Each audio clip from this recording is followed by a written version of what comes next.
The Night Walker. Her name was Mira, and she lived by a different clock than most people. While others woke with the sun and went about their day, Mira stirred only as dusk began to paint the sky in shades of purple and gold. She loved the night, especially the hours she spent walking through the ancient forest that bordered her small town of Willow's Hollow. Mira had always been this way. As a child, she'd beg her parents to let her stay up past bedtime, just to watch the stars or listen to the wind in the trees. During the day, the world felt too loud, too bright, too predictable.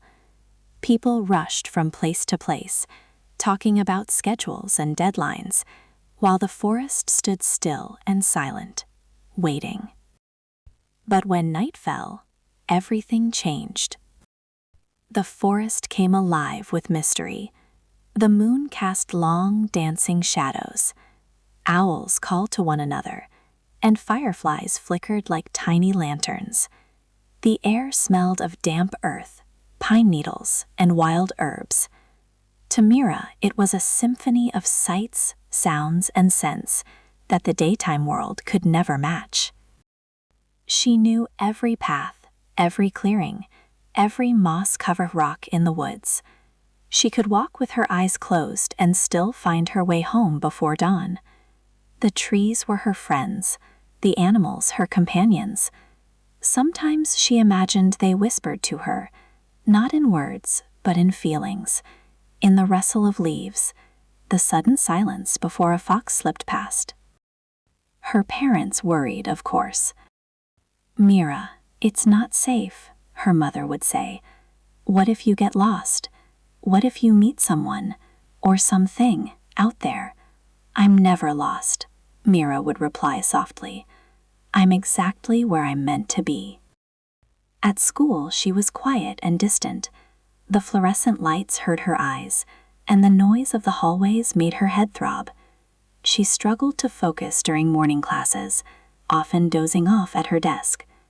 Teachers marked her as unmotivated or dreamy, never understanding that her real life began when the sun went down.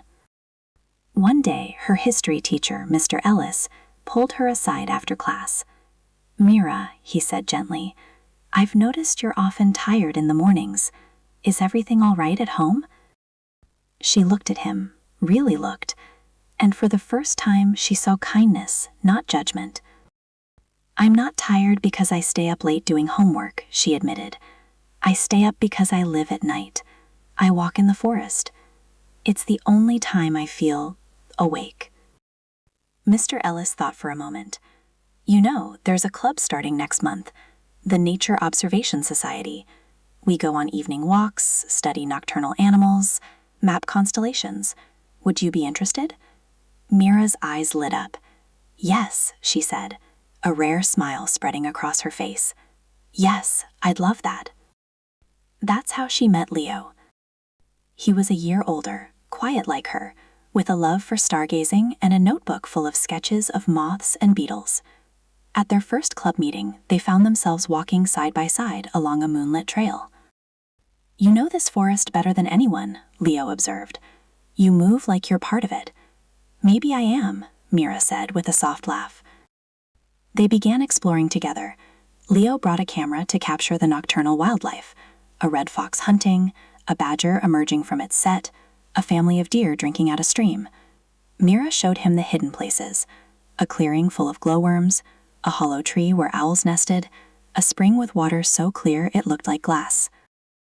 As their friendship grew, so did Mira's confidence. She started a blog called Whispers of the Night, where she shared photos, stories, and observations from her walks. People began to read, not just from Willow's Hollow, but from nearby towns and even cities.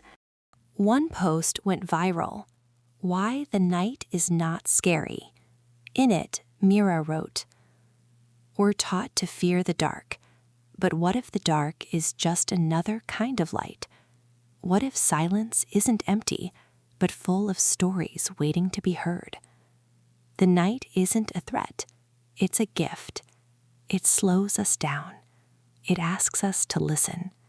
It reminds us we're part of something vast and ancient.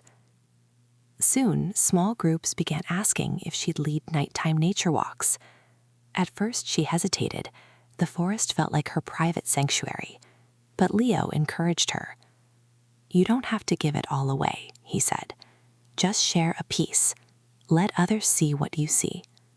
So she did. Her first guided walk had 5 people. They met at dusk, gathered in a circle as Mira spoke about the sounds of the night, the chirp of crickets, the hoot of an owl, the rustle of a mouse in the undergrowth. She taught them to move quietly, to breathe with the rhythm of the forest, to notice the way moonlight turned leaves silver. By the third walk, she had 15 participants. By the end of the summer, her monthly night walks were fully booked months in advance. Not everyone understood. Some parents complained it was unsafe or unnatural for children to be out so late. The local newspaper ran an article with the headline, "Is the Night Walker Leading Town Youth Astray?" But then something unexpected happened.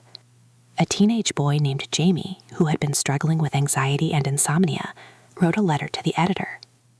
"I went on one of Mira's walks. I was scared at first. I had never been outside after dark without my parents. But Mira showed us how to be quiet, how to listen, how to just be. For the first time in months, I didn't feel anxious. I felt calm. I felt like I belonged somewhere." The letter sparked a shift. Other parents began to see Mira not as a strange girl leading children into danger, but as someone offering a rare gift, the chance to experience wonder, to find peace in the quiet hours. With Leo's help, Mira expanded her program. They started forest mindfulness sessions, guided meditations under the stars, and creative craft workshops where participants made lanterns, pressed night-blooming flowers, and wrote poetry inspired by the dark. Even the town's elders began to take notice. Old Mrs. Thorne, who'd lived in Willow's Hollow her whole life, told Mira, "When I was young, we knew how to honor the night. We told stories by firelight, danced under the moon. You're bringing that back." Years passed. Mira never stopped walking the forest at night, but now she wasn't alone. She had a community. She published a book, The Nocturnal Heart, filled with essays, photographs, and maps of the trail she loved. It became a bestseller in nature and wellness circles. And though she still preferred the night to the day, she no longer felt like an outsider. She had found a way to share her world, not to change it, but let others glimpse its magic. On her 25th birthday, she and Leo stood at the edge of the forest as the moon rose. "Do you ever wish you were different?" he asked quietly. Mira smiled, breathing in the cool, pine-scented air. "No," she said. "I was made for this, and I'm glad I found my people." From that night on, the forest wasn't just Mira's sanctuary. It became a place of healing, discovery, and quiet joy for everyone brave enough to step into the dark.